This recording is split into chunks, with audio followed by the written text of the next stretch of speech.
David Hayes, the team going along quite nicely, and you've got Cheetah Gold lining up in race 3 come the weekend, a horse who's put in a couple of really good performances. Yeah, he's been a bit luckless the last couple of runs, and his track work suggests he's held his form. So with a good run in transit, I would expect him to go very close. Just going back and having a look at that run last time out, of course, I mean, he's kept on strongly, he's done that before, so he does have a decent turn of foot when required, doesn't he? It really has. He hit form off a 41 marker.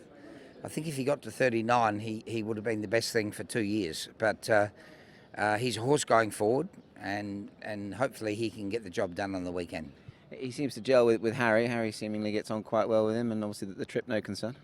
No, the trip's probably on the minimum side. I think long term he's a 2,000 metre horse. Obviously with these owners, they've always had a couple of horses with you. Obviously nice to get. What was the horse from memory? It escapes my memory now. The horse that took an age to win, but finally did, didn't he? Yeah, Cheetah's, he was very unlucky horse, but he would always run a place. Yeah. Incredibly unlucky, but earned probably $2.5 million. Yeah. Always ran well.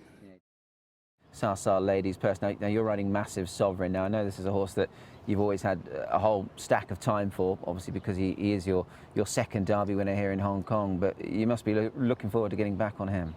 I am, and he's going really well. His track work has been really pleasing. His barrier trials have been great.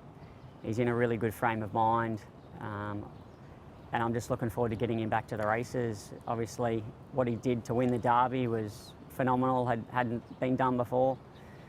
So he created history there himself, and then unfortunately he struck the wet track in the QE2 after that, and he's not at home on softer ground, and then he went to the 2400, and after hitting the soft ground he might have been a little bit tired after that performance and stepping up in distance. It just didn't quite work out, so he's had the chance to reset. He's ready to go to the races, but he's got the next couple of months to show us how good he really is, so this is a good starting point. He's got a big match next time he steps out in November, and then in December's going to be where we really find out where he's at. Karis Teetan, Ladies' Choice, a ride for you coming up on Sunday, race 8. A very willing partner last time when winning this horse. Yes, Nick. He's a very tricky horse, you know. Things need to go his way, and he needs to feel really comfortable to give you his best. But I must say, he felt different last time. He wanted to give up, but he still was trying. So I'm just hoping that he have the same mentality going to the races this weekend. And Karis, for those that perhaps don't know or don't ride, I mean, what is it that he needs to go right, as you say, for things to pan out like they did last time?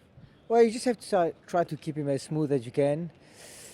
And the thing is, sometimes if he does follow a horse and he doesn't want to go past them, so I think like last time I just left him where he was and rode him like how he wanted to be ridden. And I think as long as you leave him comfortable and feeling good, and just hope that, you know, like himself, he would just feel like he wants to try it on a day. And what was noticeable with him, I mean, when you committed him, Karis, I mean, he had all the minerals to go through and do the job for you. I mean, it was a really tough win first up. Yeah, it was actually it was a very good win. I think Michael's got the horse in really good shape this season, mentally and physically. But yeah, last time it was a good win. He travelled through in a straight really nicely, and when I got into him, he really sort of tried all the way through a line. It's a good, strong race, this. I mean, there's quite a few interesting newcomers in the race. Gloria Elite up at the top as well, I'm sure you'd have plenty of respect for. So there's a bit more for him to do, but I mean, he's got the runs on the board in this grade, and I mean, he's certainly got his chance, hasn't he? Yeah, 100%.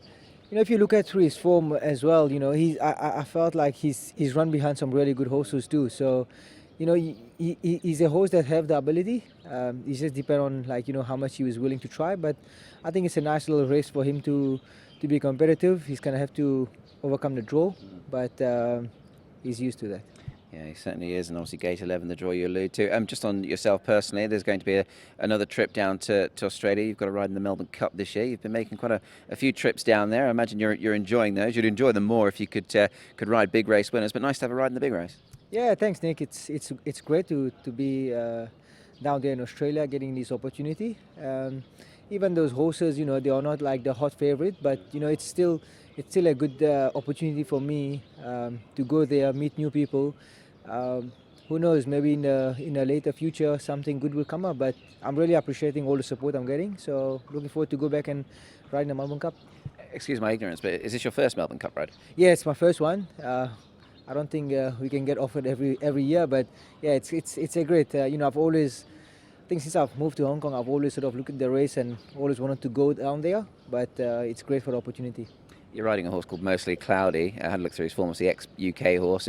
He's got some decent form in the book. I think he ran really well. Didn't he run really well in the Brisbane Cup or something, maybe? Yeah, when I got the ride, they said to me, he's not gonna go in the race and thinking he's gonna win the race, but he's definitely going to stay the trip. Yeah. And a couple of those horses are going there to try stay the trip maybe, where I know he will be able to run it. So, like I said, he's got no weight on his back. If he gets the right run, maybe he runs a good race. Mark Newnham, big weekend of racing coming up with the feature Sasa Ladies Purse, of course. But you've got a nice horse in race 9 by the name of My Wish, who still very lightly raced, but he's doing a pretty good job at the moment. Yeah, look, he's done a really good job since he's been here. Been very consistent. He stepped up to Class 3 at his last start and ran very well. Just didn't begin well, and the race was dominated on pace. So he's going to have to begin better on Sunday, especially from that gate 14.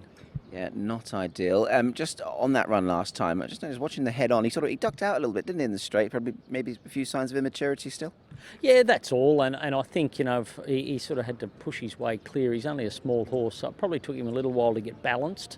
Step up to 1400. If he can find himself on pace, I think he'll run very well. I know it doesn't always correlate, especially here, given, say, the tempo of racing, etc., and distances we race over, but having a look at his pedigree, it will suggest the further he goes, the better he might well be. Yeah, look, I think, eventually a mile will probably pull him up. He's only a small horse, so I don't want to overtrain him just to stretch him out in distance, but it's the right time now to test him at 1400. His trial in between his last run and Sunday was very good. Luke's had a good relationship with the horse, and he goes back on Sunday, gets his weight. So look, if he can get him into a good position from that gate, he'll run very well. Was that trial just obviously the fact there is a month between runs, just to sort of keep him sort of top of his game? Yeah, look, I tend to do that with my horses that are going longer than 3 weeks between runs. They generally need that, especially stepping up in distance, to keep them at their ultimate fitness level they're going to need.